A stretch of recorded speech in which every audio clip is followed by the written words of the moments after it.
Amen. Bonjour à tous. Je suis heureux de vous voir. J'étais pas là pendant quelques temps, j'étais alité, on va dire ça en bon français. Et avant de chanter ce premier chant, je voulais partager un verset dans la parole de Dieu, si je le retrouve, mais je ne le retrouve pas, donc je vais un peu le résumer. Est-ce que vous savez que Jésus est là? Amen, que Jésus nous aime, nous sommes son peuple. Et est-ce que vous savez que Jésus est réellement ressuscité? Parce que sinon, notre prédication serait vaine.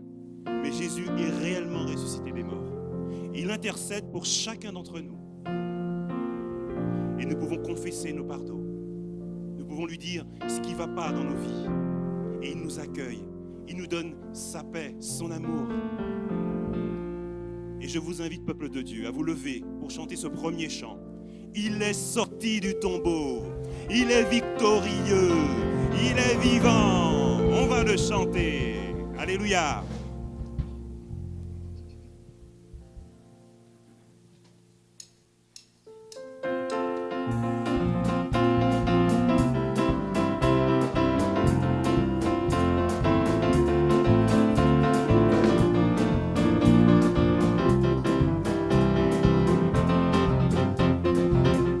Il est sorti du tombeau, la mort a perdu sa puissance. Il est sorti du tombeau, la mort a perdu sa puissance. Alléluia. Alléluia, Alléluia,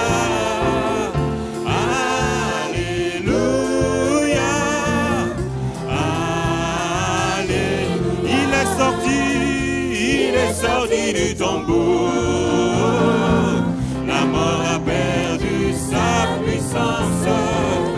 Il est sorti du tombeau, la mort a perdu sa puissance.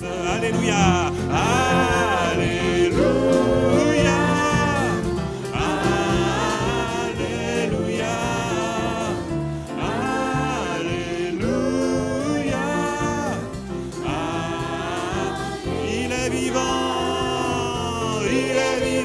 toujours. C'est pourquoi j'ai l'espérance. Il est vivant pour toujours. C'est pourquoi j'ai l'espérance. Alléluia, Alléluia, Alléluia, Alléluia.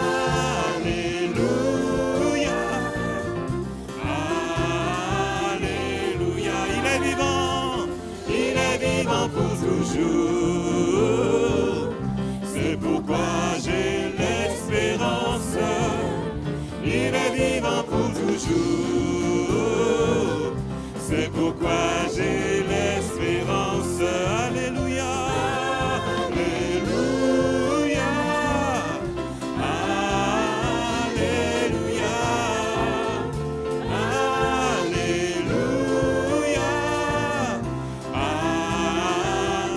Alléluia, Alléluia.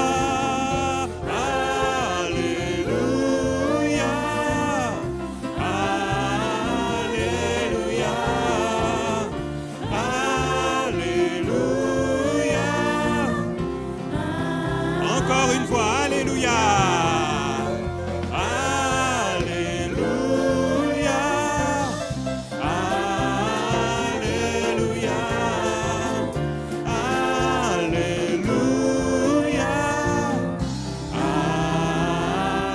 Alléluia. Alléluia. Amen. Gloire à Dieu. On bénit celui qui est ressuscité, celui qui nous a secourus, celui qui est vivant aujourd'hui, c'est celui qu'on célèbre ce matin. Amen. Nous allons continuer à le louer, à l'adorer et déclarer que notre Rédempteur, il vit. Alléluia.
ce matin. Ton Rédempteur il vit.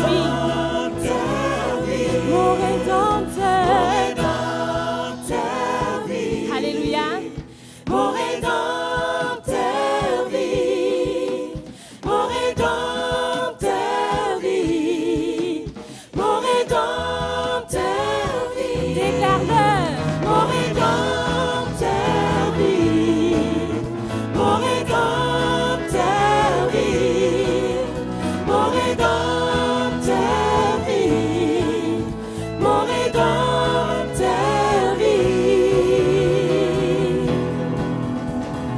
Est-ce que tu le crois ce matin? Est-ce que tu crois que ton Rédempteur, il est vivant? Est-ce qu'on peut acclamer notre Seigneur ce matin? Alléluia. Merci Seigneur. Béni soit ton nom Jésus. Alléluia. Alléluia. Béni soit ton nom Jésus. Est-ce que vous êtes content d'être dans la présence du Seigneur ce matin? Ce matin, c'est un culte vraiment particulier, un culte spécial, un culte où on veut rendre gloire à notre Seigneur, pour qui il est. Il a fait tellement de choses. Il s'est donné à la croix pour chacun d'entre nous. C'est ce que nous célébrons aujourd'hui. Nous célébrons la victoire de notre Seigneur. Et lorsque nous sommes victorieux, nous sommes dans la joie, n'est-ce pas? On veut exprimer notre reconnaissance au travers de nos louanges ce matin, au travers de ce culte du début jusqu'à la fin. On va voir la scène, la prédication. On veut célébrer le Seigneur de tout notre cœur. Que chacun puisse vraiment se sentir libre et de louer et adorer son Seigneur. Alléluia. Nous allons vraiment continuer dans cette attitude d'adoration et vraiment demander au Seigneur de venir nous remplir de sa présence. Alléluia.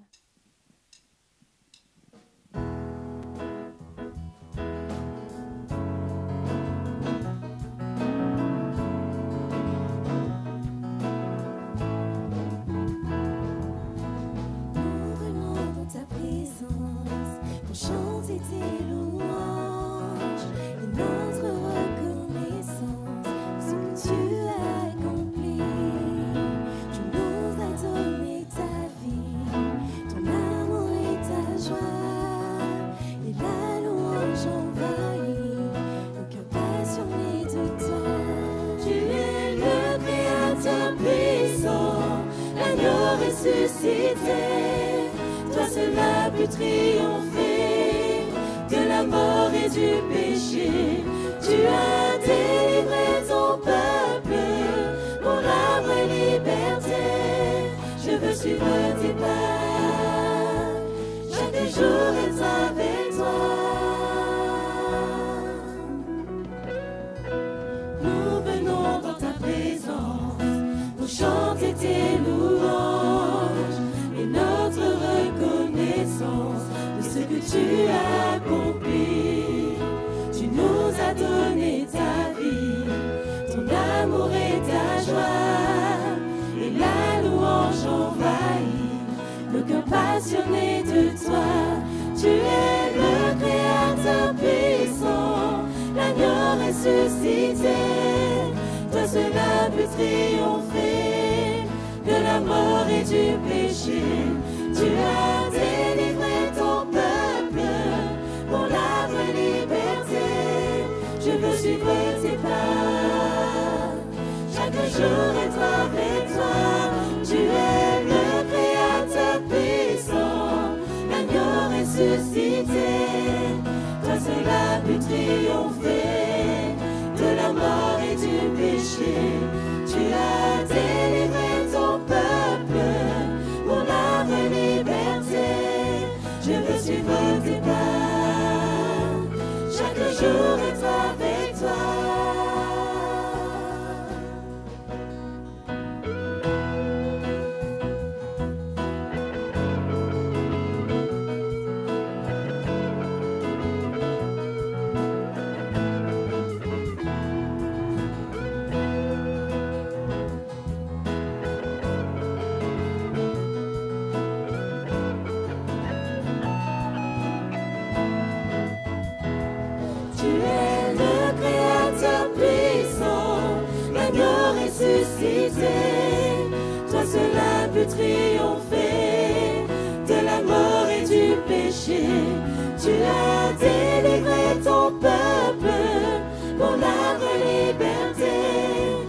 veux suivre tes pas. Chaque jour être avec toi. Tu es le Créateur puissant, l'agneau ressuscité. Toi seul a pu triompher de la mort et du péché. Tu as délivré ton peuple pour la vraie liberté. Je veux suivre tes pas.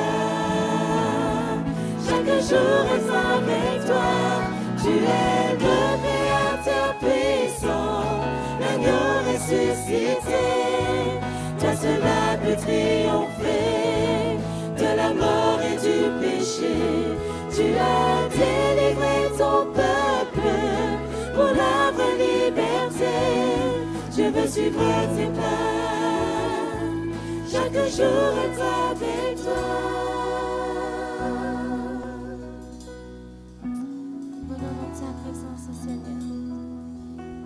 Nous sommes venus dans ta présence pour pouvoir te célébrer, Jésus. Oui, tu es le Créateur tout-puissant. Tu es l'agneau qui est ressuscité. Et tu es celui qui siège à la droite du Père. Seigneur, ce matin, c'est ton nom que nous voulons adorer. C'est ton nom que nous voulons louer, Jésus.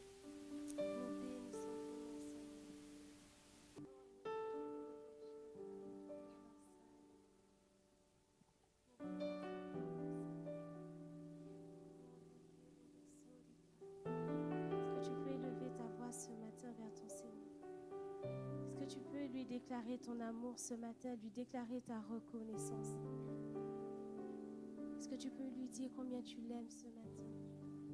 Nous bénissons ton nom, Jésus.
Chantons-le combien Dieu est grand, et tous verront combien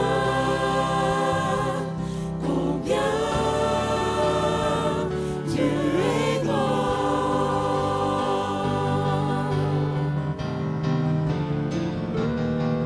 Son nom est tout puissant.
tout ton cœur ce matin.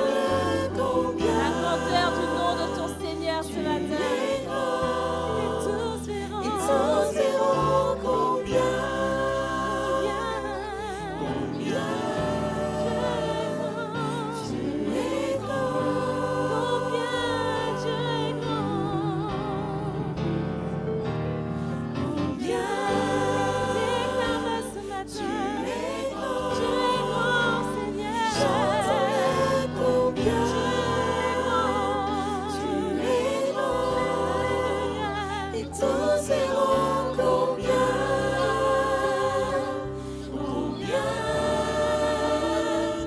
Dieu est grand. Pendant que la musique continue, je t'invite à élever la voix. Déclare qu'il est grand. Oui, Seigneur, ton nom est grand. Ton nom est tout puissant, Seigneur. Ton nom est digne de nos louanges ce matin. Ton nom est digne de notre adoration ce matin. Nous déclarons tout ce que tu as fait dans nos vies jusqu'à présent, Seigneur. Tout ce que tu nous as gardé, Seigneur. Un seul qui soit comme toi, Seigneur. Il n'y a aucun autre que toi comme toi, Seigneur. Merci, Seigneur, pour ton amour immense manifesté à la croix du Calvaire. Merci, Seigneur Jésus. Nous avoir lavé le Mais Jésus, le roi des rois, il s'est donné pour tout le monde. Il est le couronné avec un grand C. Entouré de tous les anges, tu combats à mes côtés. Ma joie est dans l'assurance, car tu es le couronné. Mon secours, ma providence, mon sauveur et mon ami. Par ta grâce, enfin, je vis pour t'adorer. Devant toi, je me prosterne, saisi par ta majesté. Plus de peur en ta présence, car tu es le couronné.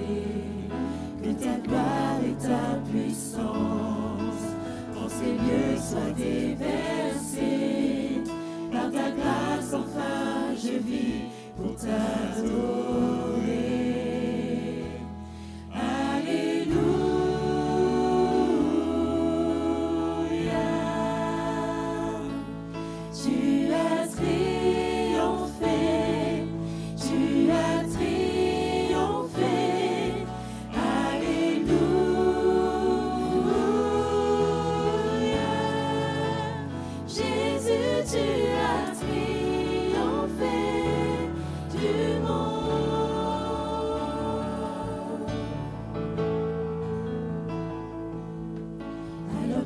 Tu intercèdes, le perdu est retrouvé. Jamais rien ne te renverse, car tu es le couronné. Seul espoir pour notre monde, Jésus-Christ soit le Messie. Par ta grâce enfin je vis pour t'adorer. Alléluia.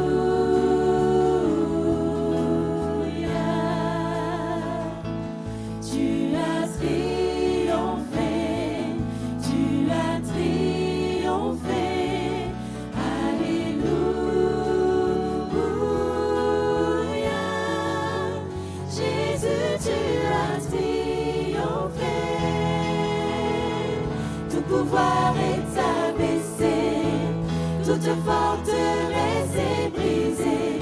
Tu es le couronné, tu es vainqueur, tu es vainqueur. Tout pouvoir est abaissé, toute forteresse est brisée. Tu es le couronné, tu es vainqueur, tu es vainqueur. Tout pouvoir est abaissé, toute forteresse est brisée. Tu es le couronné, tu es vainqueur, tu es vainqueur. Tout pouvoir est abaissé, toute forteresse est brisée. Tu es le couronné, tu es vainqueur, tu es vainqueur.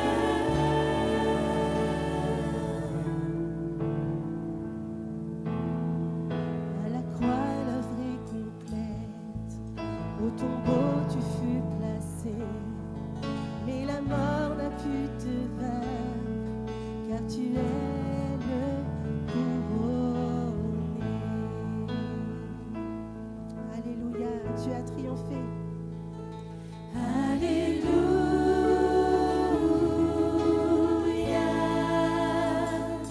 tu as triomphé, tu as triomphé.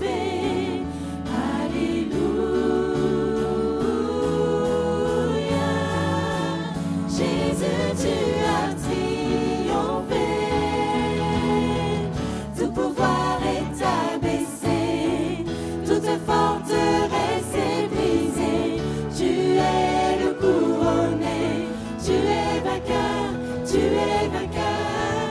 Tout pouvoir est abaissé, toute forteresse est brisée. Tu es le couronné, tu es vainqueur, tu es vainqueur. Tout pouvoir est abaissé, toute forteresse est brisée. Tu es le couronné, tu es vainqueur, tu es vainqueur. Tout pouvoir est abaissé, toute forteresse est brisée. Tu es le couronné, tu es vainqueur, tu es vainqueur.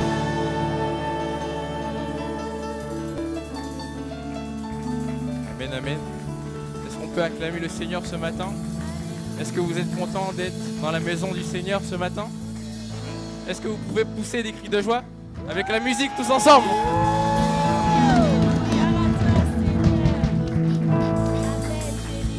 Amen. Je suis content de vous voir ce matin. Ça faisait longtemps que je ne vous avais pas vu. Et ce matin, je vais vous parler d'un homme qui s'appelle Jésus, bien sûr, qui est mort pour nous en ce jour de Pâques. Mais vous savez, la première chose à laquelle j'ai pensé, quand j'ai pensé à la Pâques, je me suis dit, chez moi, je viens de la Martinique. Je viens de la Martinique. On mange des crabes chez nous, le jour de la Pâques. Qui aime les crabes ici?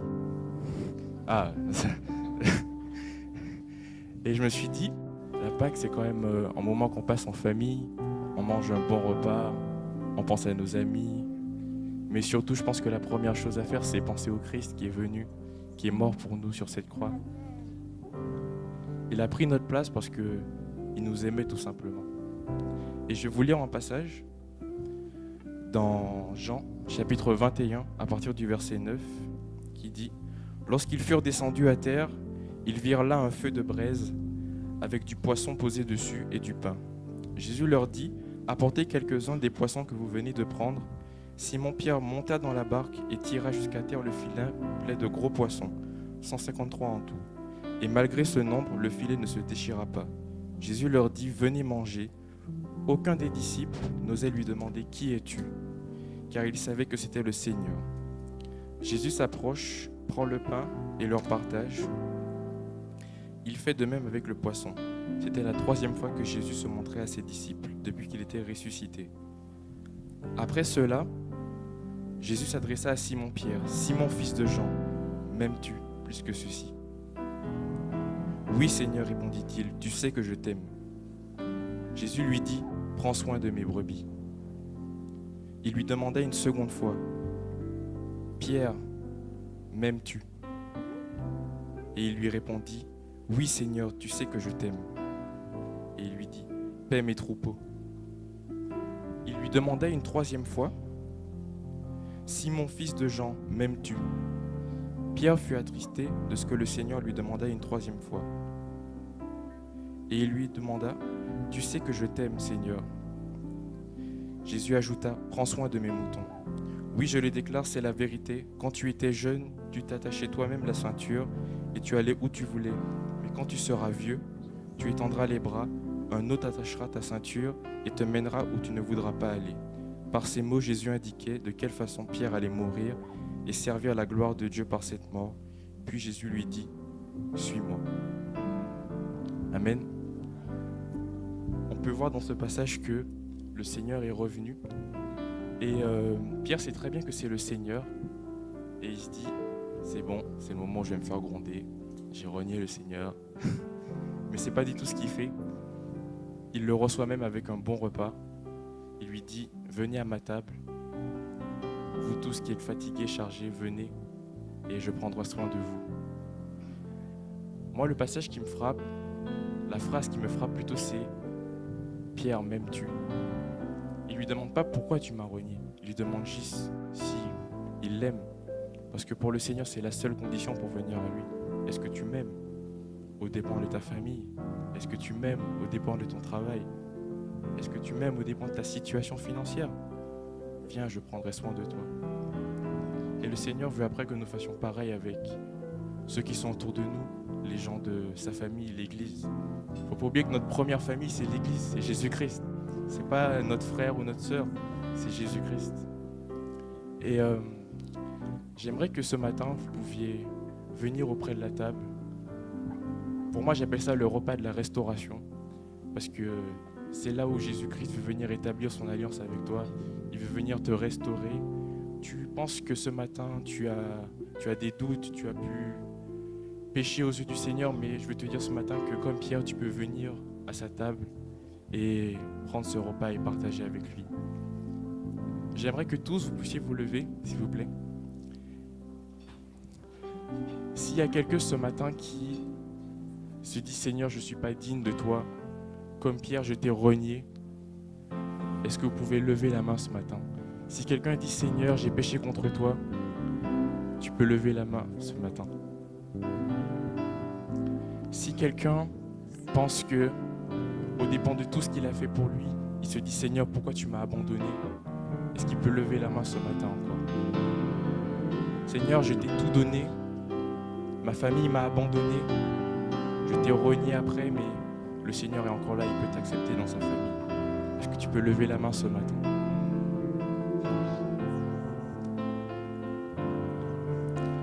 Maintenant, j'aimerais que vous regardiez autour de vous les personnes qui ont les mains levées et que vous posiez vos mains sur leurs épaules. Tous ceux qui ont des mains levées, les gens autour, est-ce que vous pouvez poser vos mains sur leurs épaules?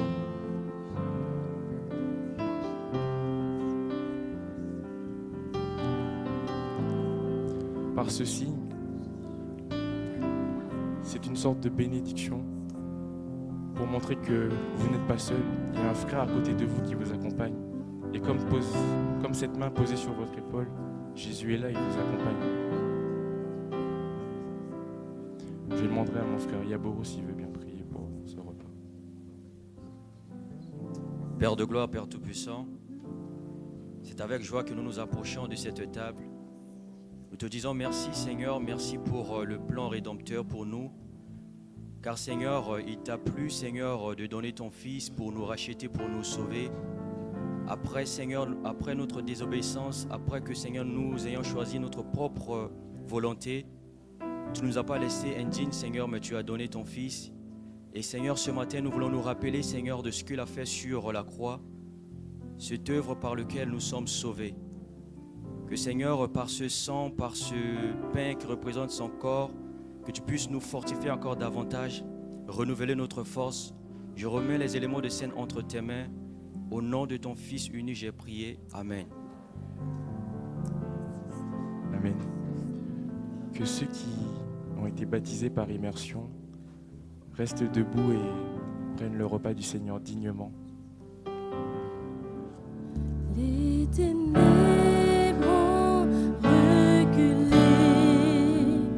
devant l'œuvre de la croix, devant l'agneau immolé qui s'est sacrifié pour moi. Les ténèbres ont reculé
ressuscité.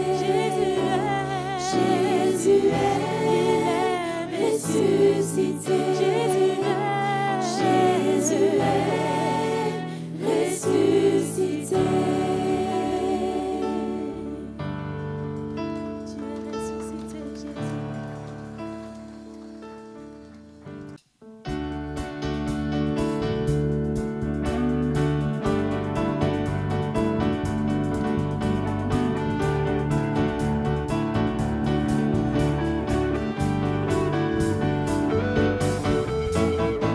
Qui brise le pouvoir du mal de la mort, qui aime d'un amour si puissant, si fort, c'est le roi de gloire, il est le roi des rois. Qui secoue la terre par un saint tonnerre, qui nous émerveille par tant de mystères, c'est le roi de gloire, il est le roi des rois. Quelle grâce incomparable, quel amour infini, que tu aies pris ma croix, que tu sois mort pour moi. Tu as payé le prix pour qu'enfin je sois libre. Oh, oh, Jésus, je te chante pour ce que tu as fait.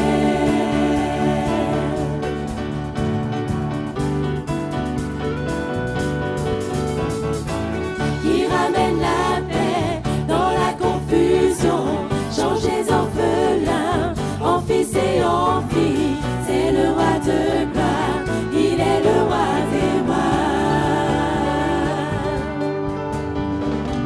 Qui règne sur les peuples dans la vérité, brille comme le soleil de tout son éclat, c'est le roi de gloire, il est le roi des rois. Quelle grâce incomparable, quel amour infini, que tu aies pris ma croix, que tu sois mort pour moi. Tu as payé le prix pour qu'enfin je sois libre. Oh, oh, Jésus, je te chante pour ce que tu as fait.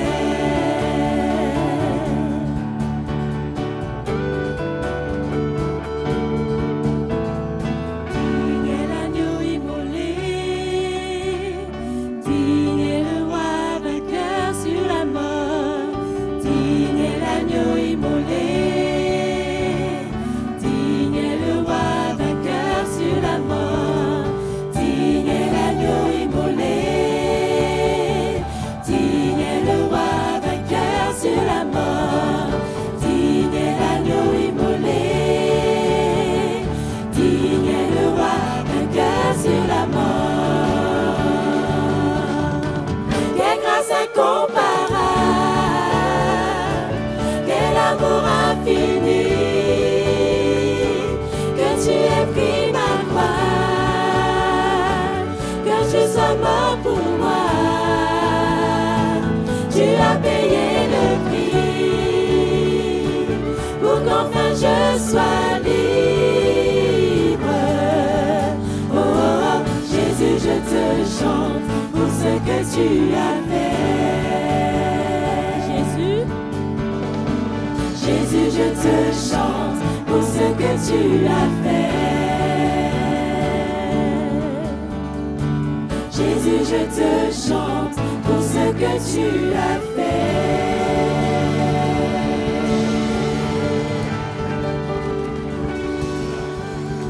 Amen, amen, amen, amen, amen.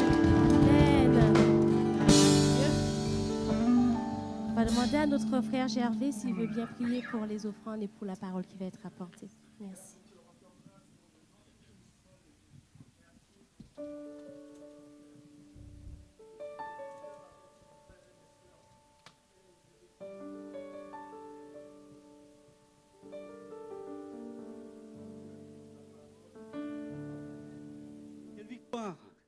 Se rappeler qu'à la Pâque, c'est la victoire du Christ, du Sauveur du monde. Alléluia. Il a donné sa vie, mais Dieu l'a ressuscité des morts. Il est assis désormais à la droite de Dieu et il vit, il intercède aussi pour nous. Amen. Voilà, nous allons maintenant nous placer devant la parole de Dieu. Nous voulons nous placer à l'écoute de ce que le Seigneur a mis sur le cœur de notre frère. C'est notre frère Persévérance d'Okoa qui va ouvrir la parole de Dieu pour nous. Amen.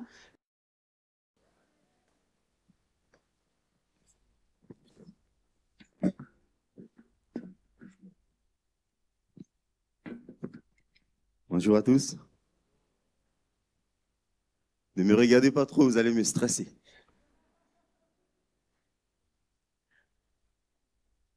Amen, nous allons voir rapidement ce temps de culte que nous allons faire. C'est un culte spécial. Parce que c'est un culte où nous avons célébré, où nous sommes en train de célébrer la Pâque. La Pâque, c'est la délivrance du peuple de Dieu. C'est un peuple qui est prédestiné pour la terre qui lui est prévue. Le Seigneur a prévu la terre pour un peuple. Il a suscité Abraham et il va faire des choses, il va préparer son peuple. Mais avant que vraiment qu'on puisse rentrer dans l'écoute de la parole de Dieu, j'aimerais qu'on puisse prier tous ensemble. Parce que comme la prière est dit, la parole de Dieu, c'est comme le pain de l'âme. C'est pas comme le pain de l'âme, mais c'est le pain de l'âme. Nous sommes venus tous, chacun avec un besoin devant le Seigneur, avec une attente. Et seul le Seigneur peut combler les besoins de notre cœur ce matin. Chacun puisse prier pour son propre cœur, se préparer, se disposer à l'écoute de la parole de Dieu. Amen. Nous allons prier tous ensemble. Seigneur, merci, Seigneur, pour ta fidélité, cette grâce que tu nous fais et que tu veux faire encore ce matin avec ton peuple, Seigneur, de pouvoir nous parler, transmettre ta parole. Nous sommes bien peu de choses, Seigneur. Je suis rien devant toi, Seigneur, mon Dieu. Je suis qu'un homme, un faible mortel. Mais, Seigneur, c'est toi que je veux laisser, Seigneur, au travers de ma vie, parler à ton peuple, parler à notre cœur, à nous tous, Seigneur, ce matin. Je te prie pour mon cœur aussi, Seigneur, même pendant que je parle, que je puisse, Seigneur, recevoir ce que tu as prévu, Seigneur, pour moi. Seulement, Seigneur, pour mes frères, mes sœurs, pour chaque personne ici, dans ta présence, Seigneur, c'est toi qui as fixé ce rendez-vous pour que, Seigneur, cette personne, Seigneur, puisse venir dans ce lieu, Seigneur, pour écouter ta parole, parce que c'est ta parole qui donne la vie. Et je prie, Seigneur, pour que ta parole puisse faire autorité ce matin, Seigneur, dans les cœurs, puisse, Seigneur, ensemencer les cœurs, pour que vraiment, Seigneur, ta parole puisse faire son effet avant de revenir vers toi, Seigneur. Que toute la gloire te revienne, Père, au nom de Jésus. Amen. Et comme je disais, vite fait, c'est que Dieu a suscité Abraham. Et il lui dit, je te donnerai une descendance. Après, tu vois, cette terre, pendant qu'il était à Canaan, il dit, toute cette terre, c'est à toi, c'est à ta descendance. Mais le monsieur, il n'avait pas d'enfant. Et Dieu a fait plusieurs fois, à maintes reprises, lui remettre, comme pour lui ressasser cette promesse. Il dit, tu auras une descendance qui occupera ce terrain, ce territoire. Mais avant que ce peuple puisse prendre possession de cette terre, voilà, il descendra en Égypte et de là, je le sauverai pour l'amener ici. Il faut que je le délivre pour ce peuple. Alors, c'est passé des années, des siècles, donc vite fait, et Abraham va finalement avoir l'enfant Isaac, Jacob va donner naissance à 12 patriarches qui, eux, justement, ils vont vendre leur frère qui va descendre en Égypte. Tout le monde connaît l'histoire. Joseph qui va être là, qui va devenir seigneur en Égypte et qui va grandir, qui va prendre le royaume, qui va seconder le pharaon. Et après un temps de crise, ses frères vont descendre. Et là, ils vont le rencontrer là-bas, sans le connaître. Il va se révéler à ses frères. Après ce temps, leur père va suivre aussi avec leur jeune frère. Et dans un temps de crise, dans un temps où les temps étaient très très difficiles, dans des circonstances très très difficiles, comme vous pouvez savoir, c'est le temps de la famine, la sécheresse. Et le peuple est descendu en Égypte.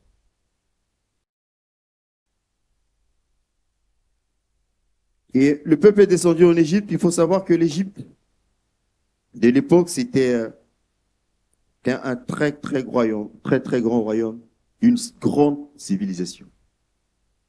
L'Égypte antique était une très très grande civilisation, une nation puissante en armée, en économie, et la présence de Jacob, de Joseph va aussi permettre que l'économie égyptienne puisse être au top de son niveau. Parce que Dieu a donné la sagesse justement à Joseph, qui va le mettre au service de l'Égypte et qui va permettre à l'Égypte, dans ce temps de crise, d'être économiquement très puissante. Mais l'Égypte aussi, c'était un royaume où il y a plein de choses. Plein de mauvaises choses. C'est un peuple qui ne sert pas Dieu. C'est un peuple qui ne connaît pas Dieu, le vrai Dieu. Le peuple, justement, d'Israël, c'est-à-dire que Jacob et ses enfants vont descendre en Égypte et en ce moment-là, ils vont s'installer dans un temps où ils vont être accueillis en famille royale. Au début, tout allait bien. Ils étaient accueillis, ils avaient à manger, ils avaient tout ce qui... On les a même donné une ville pour qu'ils puissent s'installer, eux, leur famille et leur cheptel, parce que justement, les gens se déplaçaient avec leur économie. C'est pas comme maintenant où on peut se déplacer à travers le monde qu'avec une carte bancaire. Avant, ça se comptait en bœufs, en cheptel. Quand tu as beaucoup de bétail, tu es riche. Non. Les choses ont changé, mais c'est toujours là, c'est juste les formes qui ont changé. Le peuple commençait à s'installer pendant des siècles, pendant des années. Il y a eu des changements en Égypte. Le peuple qui, au départ, était bien dans la liberté, qui jouissait de la liberté, qui jouissait justement de ce privilège, va glisser peu à peu dans la servitude. Parce que justement, Joseph était mort, Pharaon de l'époque de Joseph était mort, donc celui qui est peut-être à seconder, ils ont peut-être entendu les témoignages, ils ont vu que ils vont continuer à collaborer avec le peuple d'Israël. Donc le peuple d'Israël qui était installé en Égypte faisait partie de l'Égypte, justement, et quelque temps après, la parole de Dieu a dit qu'il y a un autre pharaon qui est venu, lui qui n'a pas connu Joseph.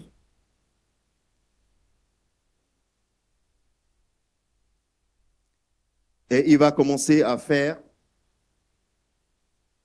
souffrir le peuple de Dieu. Alors, rapidement, je vais quand même faire une lecture. Je ne vais pas faire une prédication juste sur les paroles en l'air.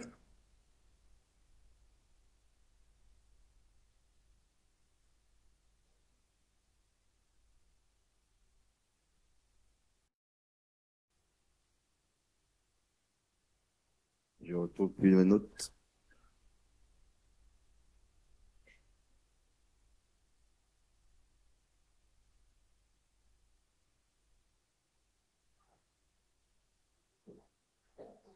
On va juste aller à l'Exode 3, verset 7. Je vais découper parce que l'histoire est très très longue à lire.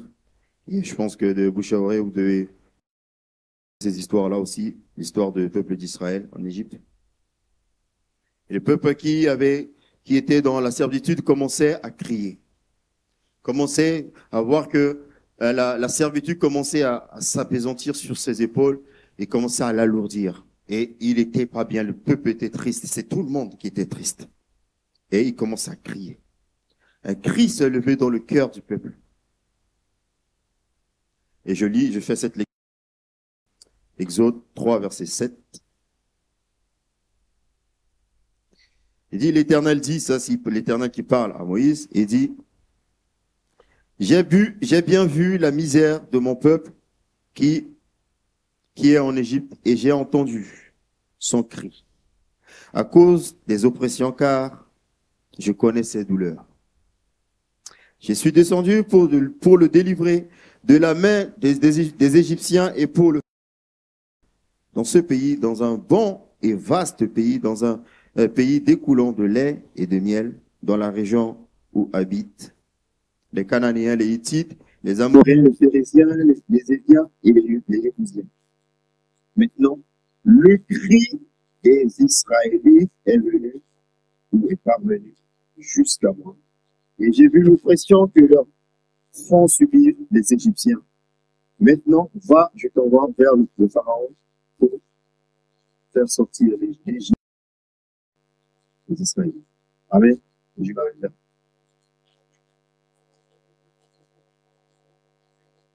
C'est Moïse que Dieu a choisi pour justement aller chercher son peuple sorti du pays. Et Moïse était dans Canaan et il a vu dans un buisson ardent qui était enflammé mais qui ne brûlait pas, qui ne se consumait pas. Et donc il s'est détourné pour aller voir. Et de là, Dieu lui a parlé. Dieu lui a dit, j'ai vu, j'ai bien vu la misère de mon peuple qui est en Égypte et qui est entendu son cri à cause de son cœur.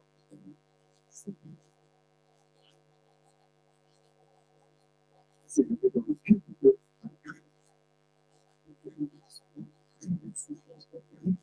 Qui est Dieu, qui va avec ce Dieu. Toute la vie pour le peuple.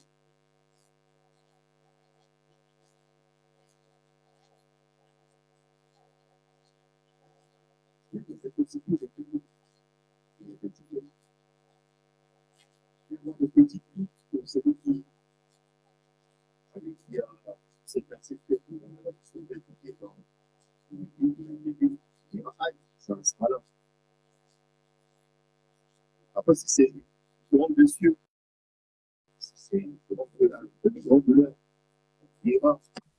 Et la douleur s'étalera peut-être sur quelques jours, quelques semaines, quelques mois. Et pour quelqu'un qui peut-être a perdu un membre de son corps, la douleur peut durer toute sa vie. Il peut avoir des douleurs psychologiques et qui va rester longtemps dans son corps. Des blessures qui peut-être qui guérissent, mais comment les cicatrices restent. Et il y a le cri. Là, il s'agit des cris, mais Dieu dit, maintenant, le cri, il y a un cri qui est spécial. Un cri qui est spécial, qui vient pas de l'intelligence, qui vient pas parce qu'on a un douleur dans le corps, comme ça. Un cri, c'est le cri qui vient de là, qui vient de son esprit. Et ce cri, le peuple d'Israël l'a laissé ou pas. Parce que la douleur, l'intensité de la douleur était de telle manière que le cri est parvenu jusqu'aux cieux, aux oreilles de Dieu. Il y a un des cris qui ne traverse pas le ciel. Et là, le cri a dit, le cri qui va toucher le cœur de Dieu, qui va bouleverser le cœur de Dieu. Il dit, maintenant, je suis descendu. Verset 6, verset 8, il dit, je suis descendu pour le délivrer et la vie des Égyptiens.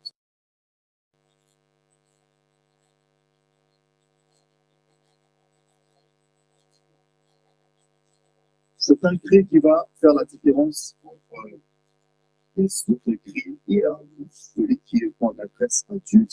Parce que quand même, il ne faut pas oublier que c'est le peuple de Dieu. C'est le peuple sur lequel il y a la promesse de Dieu. Dieu leur a promis la terre d'Israël. Et cela va s'accomplir. Il s'est passé beaucoup de temps. 430 ans. Vous imaginez? On m'a dit 4 ans. Au début, tout était bien. Combien de temps ça durait, je ne sais pas. La Bible n'a pas mentionné, mais tout au moins, leur temps de séjour en Égypte était de 430 ans. Bon, si, admettons que on met un siècle, on va dire, un siècle de bonheur, de privilèges, il reste 360 de souffrance. Vous imaginez ce que c'est? Et dans les cris. Et quand Dieu a suscité Moïse, il va dire, va l'envoyer, va le renvoyer en Égypte où il était venu parce que il avait commencé,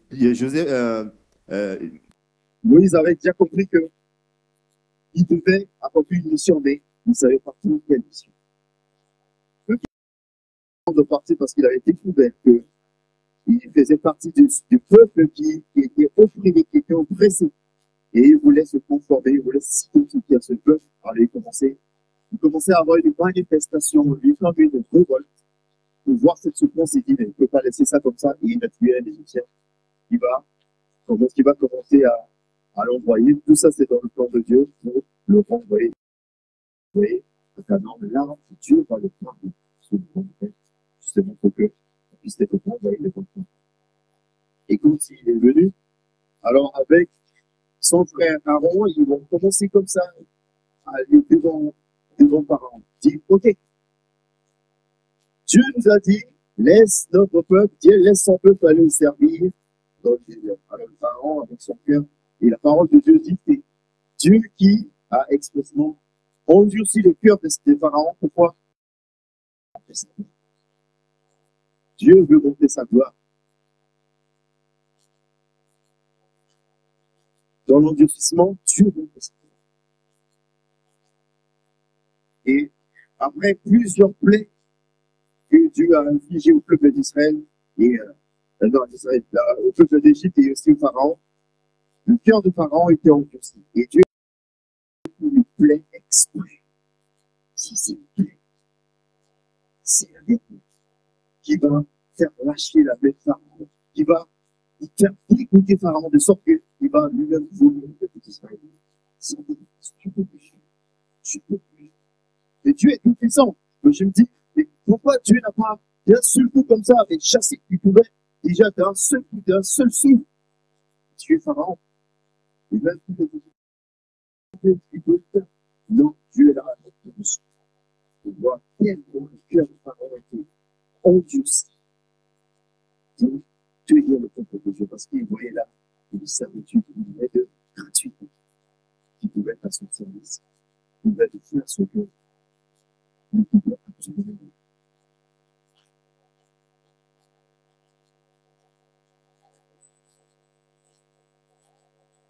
Et cette 10e plaie, Dieu va faire l'institution. C'est là la partie.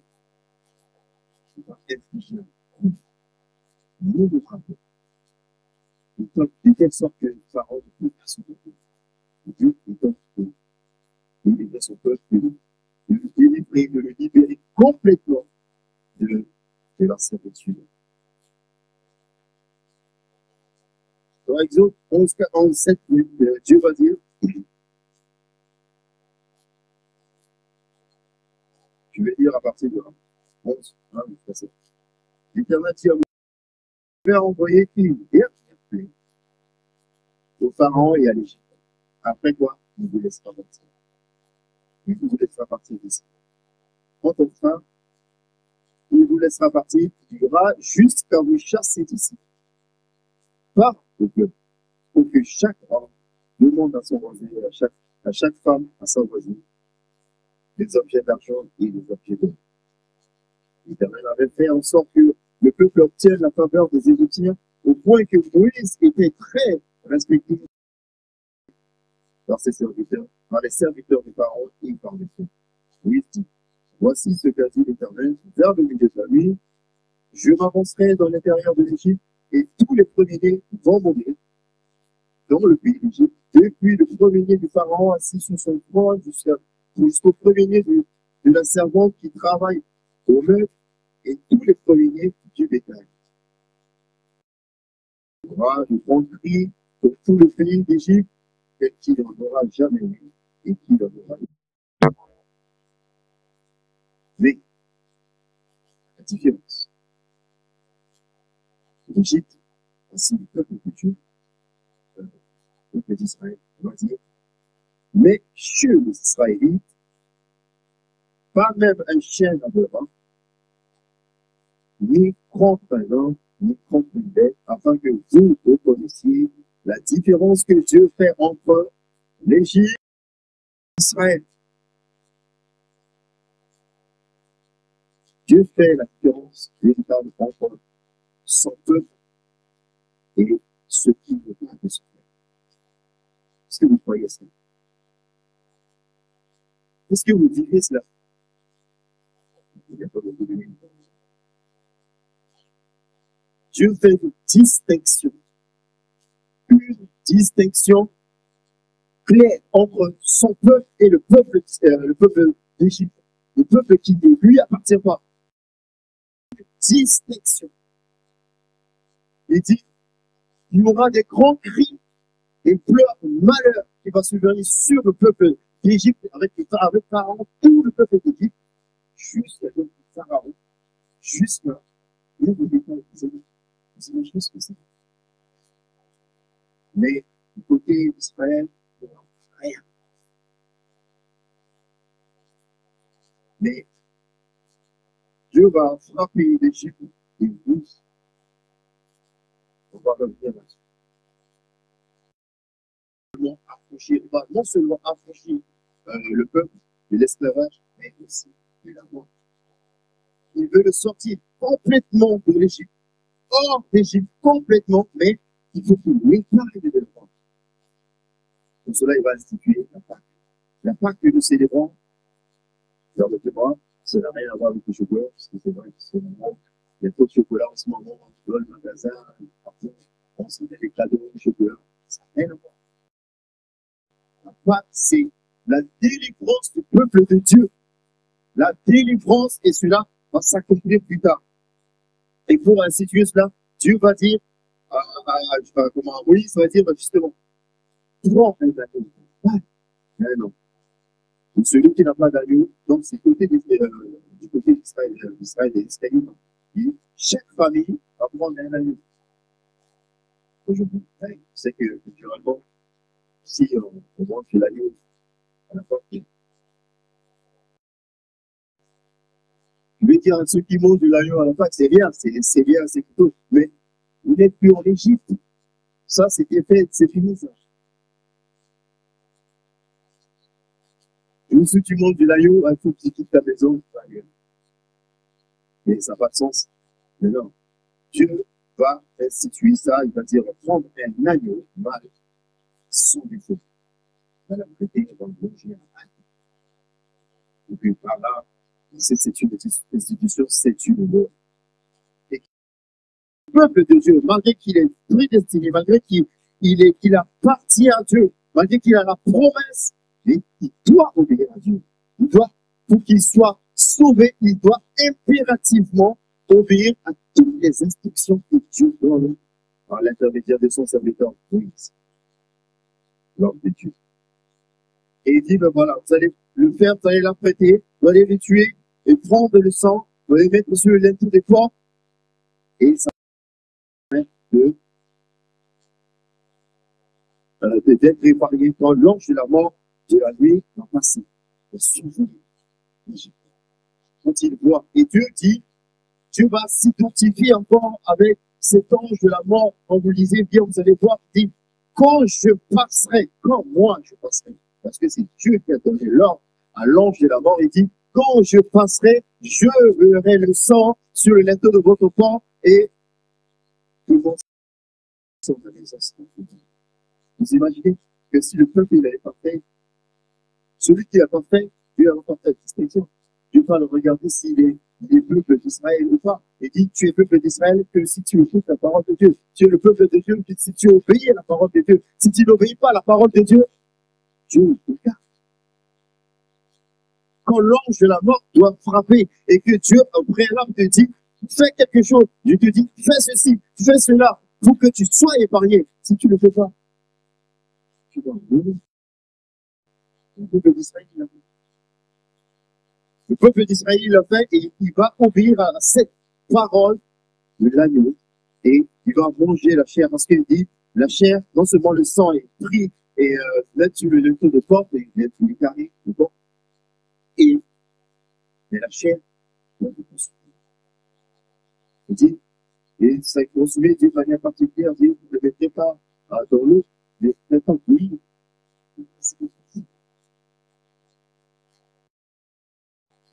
L'agneau doit être passé au feu. Et la parole de Dieu dit, encore est-il, voilà, donc quand vous lirez dans Exode 12, vous allez voir, il dit, vous mangerez, donc on prendra de son sang et l'on mettra sur les deux poteaux et sur le linteau de la porte et des maisons où on le rit, cette même nuit. On en mangera la chair et on la mangera au feu avec des pains sans levain et des herbes amères. Vous ne le mangerez pas à demi-cuit, ni cuit dans l'eau, mais on sera rôti au feu, la tête avec des vagues et des entrailles. Vous n'en laisserez rien jusqu'au matin, et s'il en reste quelque chose le matin, vous l'aurez au feu. Voilà. L'agneau doit être fait.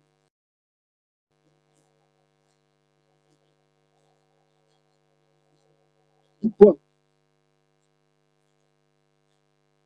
Parce que cet agneau qui est léger était la prédestination, était la préfiguration de l'agneau véritable qui devait venir.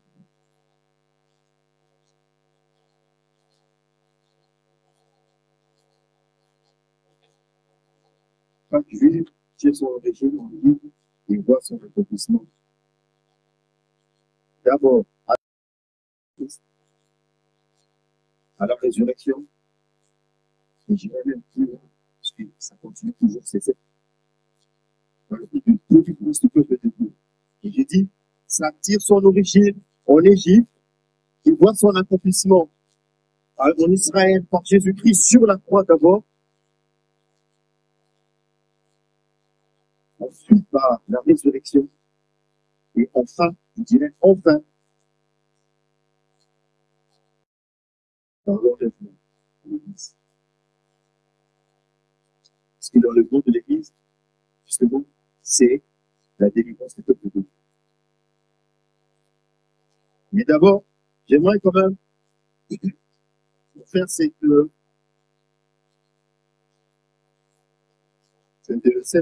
relativisation de la Pâque chrétienne qui a commencé en Égypte. Israël, qui est le peuple de Dieu, qui était comme un pécheur qui devait être affranchi. Il était prédestiné au salut, mais il faut qu'ils soient sauvés. Il faut qu'ils connaissent l'Égypte. Et justement, l'Égypte, cela représente le monde. Israël était un peuple physique qui était à partir duquel Dieu va se faire glorifier aux yeux de tout le monde, toutes les nations. Et à partir du peuple d'Israël est né Jésus-Christ, qui est venu non seulement pour les Juifs, parce qu'il va dire le salut vient des Juifs, et à partir des Juifs, le salut doit gagner toute la terre. Amen. Le salut ne doit pas rester qu'en Israël. Le salut doit gagner toute la terre. Et cette parole est parvenue, est venue, est traversée les âges jusqu'à nous. Et si tu es là ce matin, c'est justement parce que le Seigneur a prévu, a fixé un rendez-vous avec ton cœur. Parce que tu fais partie du peuple de Dieu. Parce que tu ne sais peut-être pas, mais la promesse de Dieu, la promesse du salut est sur ta vie. Et Dieu t'a fait venir encore ce matin pour que tu puisses écouter cette parole, prêter attention à cette parole. Ne vois pas l'homme qui parle dans moi. Il faut seulement la parole. Non, on écoute cette parole. Et cette parole est sauvée. L'Égypte était comme le monde. C'est une image du monde. Vous voyez comment le monde fonctionne. C'est son Dieu. Comme j'ai dit tout à l'heure, l'Égypte, c'est comme le monde. Le monde dans lequel nous vivons, c'est C'est d'une manière prophétique, c'est le monde. Le monde dans lequel nous vivons, d'une manière prophétique, c'est l'Égypte. C'est vraiment sans Dieu. Les gens du monde ne veulent pas de Dieu, ne veulent pas entendre parler de Dieu. Dans ce monde-là, il y a beaucoup de péchés. Le péché même est valorisé. Dans notre monde, surtout pour ce temps, sont les derniers. Le péché est valorisé. Et le Pharaon représente le prince de ce monde. Vous savez, la parole de Dieu dit que le monde tout entier est sous la domination de merci. Et c'est lui qui tient. C'est lui qui tient les gens cultivés. Dans la servitude. Il tient même les peuples de Dieu dans la servitude. Et Dieu a envoyé son peuple, comme il a envoyé son peuple en Égypte, il a envoyé exprès. Pourquoi? Il faut que le peuple puisse reconnaître qu'il a besoin de Dieu. Pour que Dieu puisse te sauver. Même encore ce matin, il faut que tu aies reconnu dans ton cœur que tu es besoin. Il faut que tu cries, il faut qu'il y ait un cri qui puisse s'élever dans ton cœur pour dire, Seigneur, j'aime. Et en ce moment, Dieu ne reste pas insensible. Parce que la parole de Dieu est immuable, demeure immuable de tout. Ne change pas cette même parole qui, en Égypte, a fait son effet, à travers les âges, fait son effet, et fait encore son effet de notre époque. Pourquoi il dit, c'est pourquoi Dieu a descendu son peuple, et a fait descendre son peuple en Égypte exprès. Il pouvait le dire, du monde descendre d'Abraham, il laisse directement sur sa tête. Non. Il est comme ça, il ne va pas comprendre. C'est une question d'amour. Il dit, il faut que le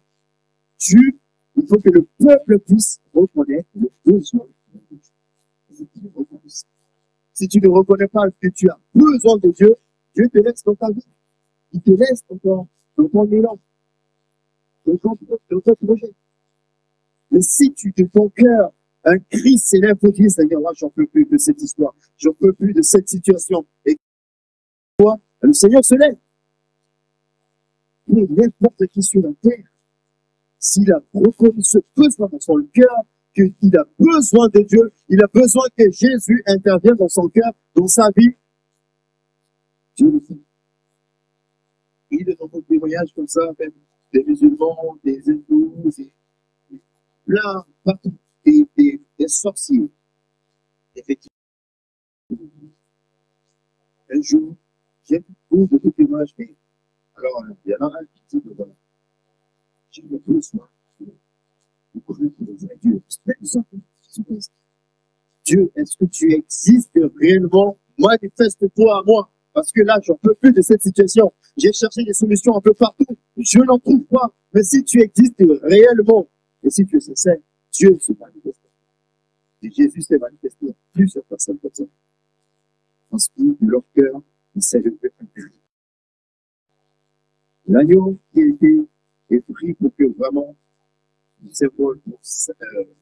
sauver le peuple de Dieu, comme je l'ai dit tout à l'heure, c'est une préfiguration de Christ. Et quand Christ est arrivé, Jean-Baptiste va le dire dans Jean 1, la Bible qui dit d'abord, c'est l'agneau de Dieu qui fait le péché du monde. Et de même que cet agneau en Égypte a été consumé par le feu, préserver la vie du peuple d'Israël, Jésus-Christ va mourir à la croix et il a subi un châtiment. Ce châtiment avait été déjà prédit bien avant par plusieurs prophètes. Donc, avec une précision particulière, avec le prophète Isaïe. Vous savez, Isaïe 53 qui va parler de la mort, du châtiment de Christ. Tout cela peut nous porter contre le péché. Parce que c'est à lui qui avait été imposé au peuple d'Israël pour sa survie, justement, c'est un Dieu devait véritablement descendre pour sauver une seule fois le peuple de Dieu. Et Jésus l'a fait. C'est pourquoi il a payé le prix. Jésus a été consumé de la tête aux pieds. C'est pour ça qu'on a dit, s'il restait quelque chose, en Égypte, quelque chose de cet agneau fut passé au feu.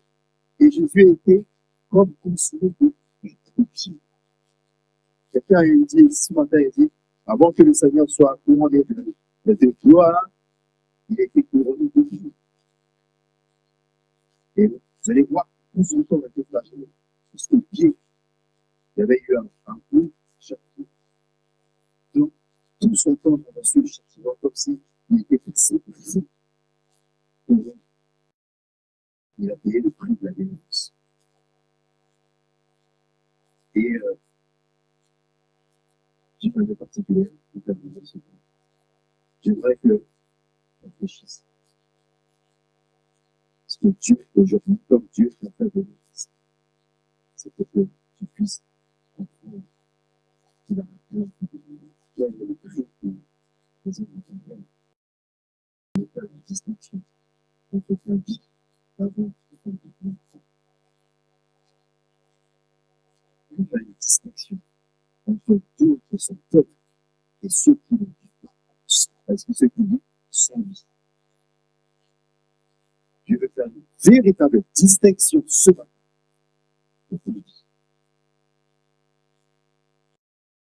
De ton cœur, un cri. Tu sens qu'il va traverser le ciel. Il va arriver au trône de Dieu. Tu ne connais pas la situation de ta vie. Il y a peut-être des choses qui te retiennent depuis un moment. Chaque moment de la vie de quelqu'un, le diable peut dire que un expert à la église, je peux que c'est donné de nous. Je sais pas. Tu connais pas. Là où le diable veut peut-être captif, veut peut-être t'asservir, Dieu veut te délivrer en personne. Seulement, est-ce que tu as besoin? Est-ce que ce qui va s'élever dans ton cœur pour que Dieu puisse intervenir? Est-ce que Dieu peut descendre son cœur? Parce que sa parole ne reste pas que dans la Bible. Sa parole se manifeste, se réalise, s'accomplit pour tous ceux de cette vie qui ressentent un besoin réel de Dieu. Dieu veut faire une distinction et dit quel cri qui est dans ton cœur ce moment même. Chacun se connaît le cri qui est dans son cœur. Et je vais développer les trucs que je vais vous donner. Dieu veut délivrer son peuple ce matin. Dieu a entendu le cri qu'il y a dans ton cœur. Dieu a entendu le cri qu'il y a dans ton cœur. Et il t'a fait venir ici justement, c'est parce qu'il veut faire des choses dans ta vie. C'est parce qu'il veut changer ta vie. C'est parce qu'il veut te donner la vie. Il veut te délivrer de quelque chose qui te tracasse et dont tu ne peux te défaire. Et il veut le faire. Je vais appeler tous ceux qui ont besoin, tous ceux qui ressentent ce besoin, que dans un domaine précis dans sa vie, Seigneur, j'ai besoin que tu interviennes. J'ai besoin que tu interviennes pour ce besoin. J'ai besoin que tu interviennes dans ce domaine de ma vie parce que ça fait un moment que ça traîne. Si tu as besoin de salut, de reconnaître, de recevoir Jésus-Christ, peut-être que tu es venu à l'église depuis un moment, tu n'as pas reçu encore Christ, tu n'as pas encore fait cette démarche pour recevoir Christ comme ton Seigneur, ton Sauveur, alors je te prie d'avancer. Ne regarde pas à gauche, à droite. Viens seulement devant le Seigneur. Tu ne viens pas voir un homme, mais le Seigneur a besoin que tu viennes. Tu viens devant lui pour manifester ce cri qui est dans ton cœur et tu verras la différence. Il y a des choses véritables dans ta vie. Il va faire un véritable changement dans ta vie. Lève-toi, avance-toi, ne regarde pas à gauche, à droite, parce que le Seigneur veut faire la distinction entre ta vie passée et ta vie présente. Il faut que tu te lèves, il faut que tu viennes, n'aie pas honte, parce qu'on ne peut pas avoir honte de la délivrance de Dieu. Amen. Je vous demande à tout le monde de fermer les yeux. Et pendant que le peuple, pendant que le groupe, je vais vous demander, celui qui a besoin que le Seigneur puisse intervenir dans sa vie, là, ce matin, n'importe quel domaine de sa vie, Dieu va intervenir. Qui croit seulement que Dieu peut faire des choses ce matin, et Dieu va faire des choses dans sa vie. Alléluia. Voilà, on veut vous souhaiter un bon dimanche de Pâques et un bon lundi de Pâques. Un temps tellement aussi pour se réjouir dans la présence de Dieu. Nous prions que cela vous soit favorable et bénissant, enrichissant. Nous prions aussi pour la réunion de prière de mardi soir à 19h30. On se retrouvera ici.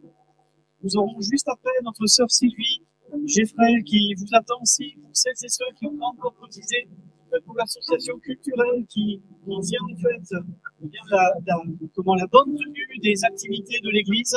La cotisation 10 € par personne, 20 € pour les familles, nous permettant de mettre en place et de bénir les activités liées à la vie de l'Église.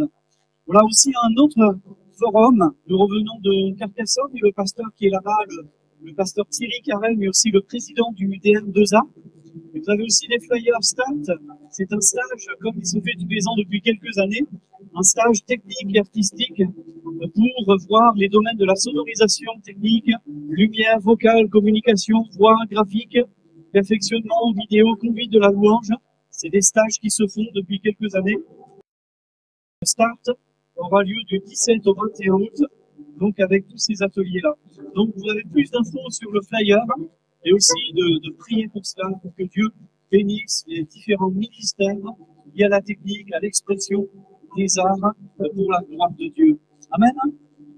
Voilà, on va terminer par la prière, mais aussi voulant prier pour notre sœur Sylvie Demalin, qui m'a recontacté me demandant aussi de prier encore pour elle au niveau de son opération de l'œil. Malheureusement, est encore revenu, ça tire suite à l'opération au silicone qui avait été mis, et notre sœur le 26 avril devra à nouveau se faire opérer.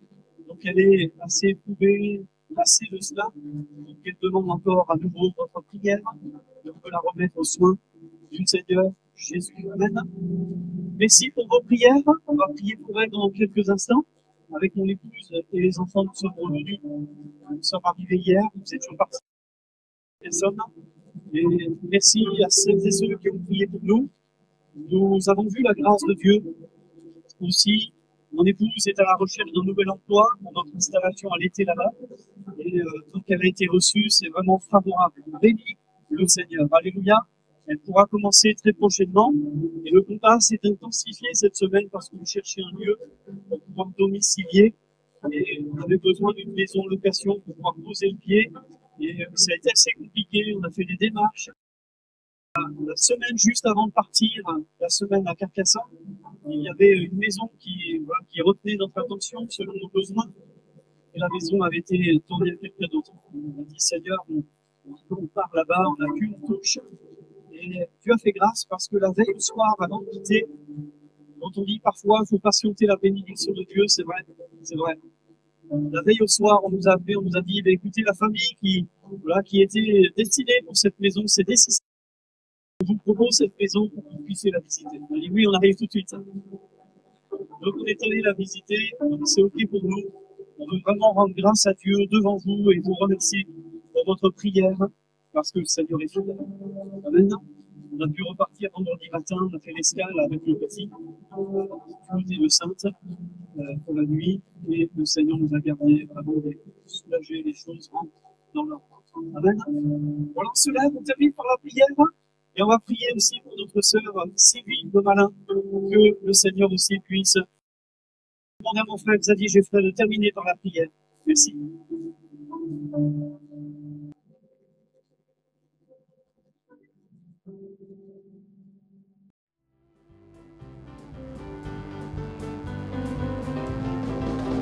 Chanterai de tout cœur les merveilles de mon papa Yahweh.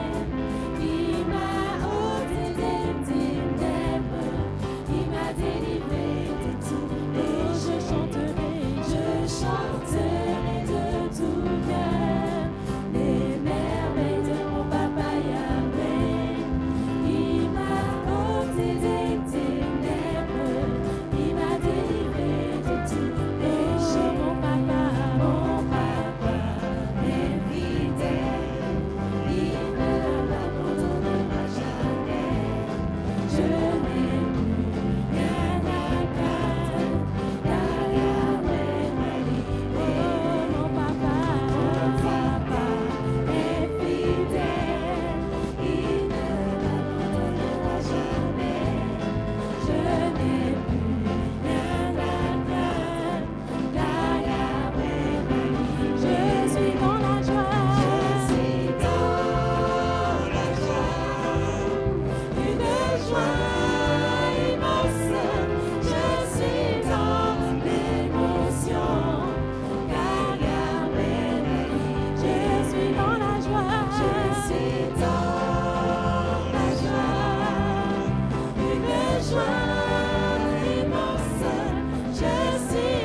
joie.